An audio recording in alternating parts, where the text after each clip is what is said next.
Algérie, mon beau pays, je t'aimerai jusqu'à la mort. Loin de toi, moi je vieillis. Marseille, la Joliette. Débarquement de migrants algériens. Depuis le début du XXe siècle, mais surtout après la Seconde Guerre mondiale, des Algériens viennent travailler en France pour nourrir leurs familles restées au pays. Vivant dans des bidonvilles ou de minuscules chambres, ils se retrouvent le soir dans des cafés pour oublier le racisme ambiant et la dureté du quotidien.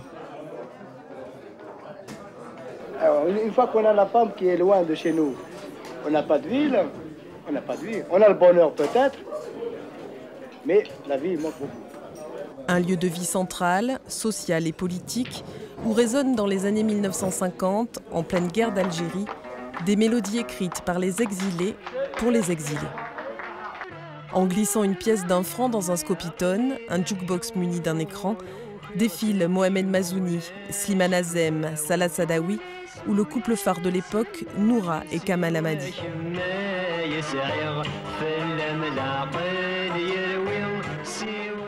Ces chansons de l'exil parlent des pièges de l'exil.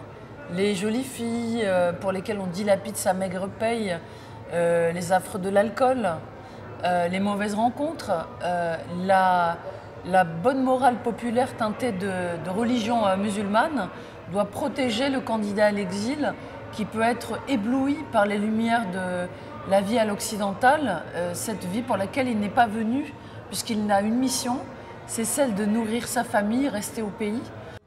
De 1977 à 1987, l'émission Mosaïque met chaque dimanche en avant sur FR3 les musiques de l'immigration.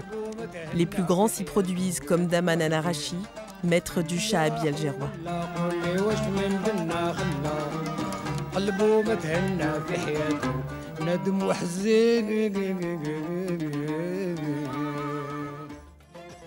Son morceau, Yaraya, Toi qui t'en vas, est repris en 1993 par un jeune rocker engagé d'origine algérienne, Rachid Taha, qui se définit comme français tous les jours, algérien pour toujours.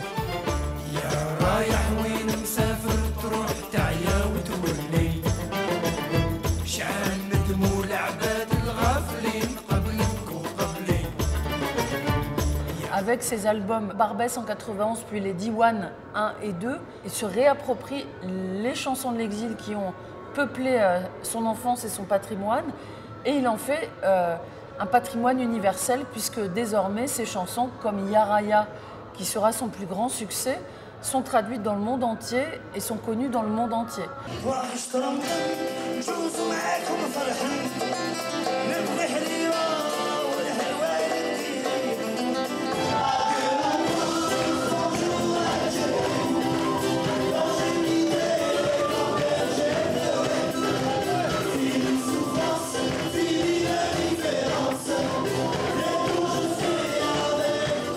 En 2007, dans la lignée de Rachid Taha, les Toulousains Moussé Hakim du groupe Zebda sortent Origine contrôlée, un album qui réinvente avec une belle énergie les chansons de l'immigration algérienne.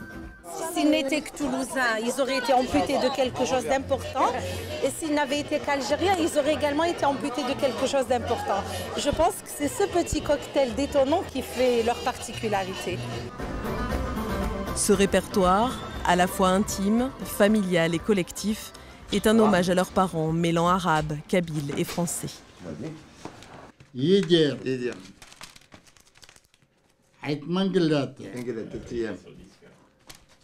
Tout ça, Baziz. Mais je savais pas qu'il y avait tout ça.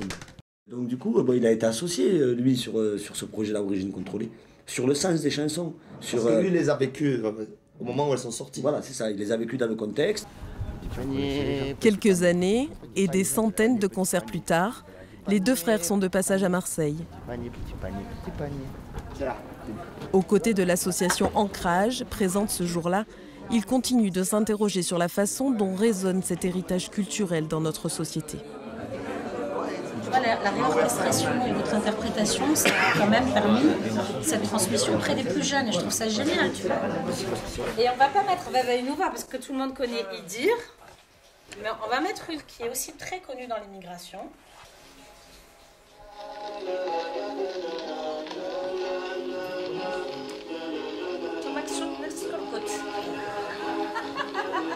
La radio, c'est la première fois qu'on entendait une chanson arabe à la radio quand même. Pour moi, c'était incroyable. Par exemple, on disait à notre cousin, qu'est-ce que c'est, traduis-moi la chanson là. Chanson de Simana Azem qui s'appelle Zgada Khair Gmes. C'est le bœuf reconnaît son frère. Il me dit oui, c'est un bœuf qui reconnaît son frère et sa mère, ça lui plaît pas trop, la mère, tout ça et tout. Puis il raconte l'histoire, c'est une fable en fait, hein, c'est vraiment une fable de Simana Azem. On va voir notre père, on lui dit, ah, papa, donc il nous a traduit la chanson, ça veut dire ça. Il a dit, ah ouais, jamais. Pas ça la chanson. Ah ouais, jamais. En 65, quand il a écrit la chanson, il parlait de Bembella et de Boumedienne. Il y a de moins en moins de programmation de ces répertoires, Chabi, Kabyle, Chaoui, qui sont tellement importants pour toutes ces populations qui vivent à Marseille. C'est un peu pour ça qu'on milite et qu'on travaille en lien avec notamment Naïma Yahi. C'est justement l'enjeu de valoriser ce patrimoine et puis de le transmettre et surtout de participer finalement à le faire connaître parce que ça nous semble être aujourd'hui un patrimoine de France. Ce patrimoine des chansons de France, même si ce sont des chansons de l'exil, résonne comme un outil nécessaire à prendre en compte en France pour résoudre cette fièvre identitaire qui continue à porter sur le débat politique aujourd'hui. La France devrait s'enorgueillir d'avoir en son sein cette richesse, ces archives, ces musiques qui sont aujourd'hui un patrimoine de France et qui brillent à l'international et qui sont connues dans le monde entier. Mesdames, mesdemoiselles, messieurs, si je dois vous dire adieu, sachez bien que mes aïeux ont combattu pour la France. Ont combattu pour la France bien avant la résidence.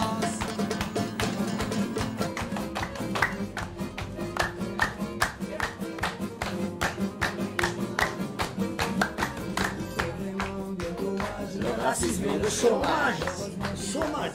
Nourri de ces mélodies, mêlant la douleur de l'exil, l'espoir d'un avenir meilleur et la réalité du quotidien, des générations d'artistes continuent d'être aujourd'hui les gardiennes d'un héritage précieux, artistique et politique.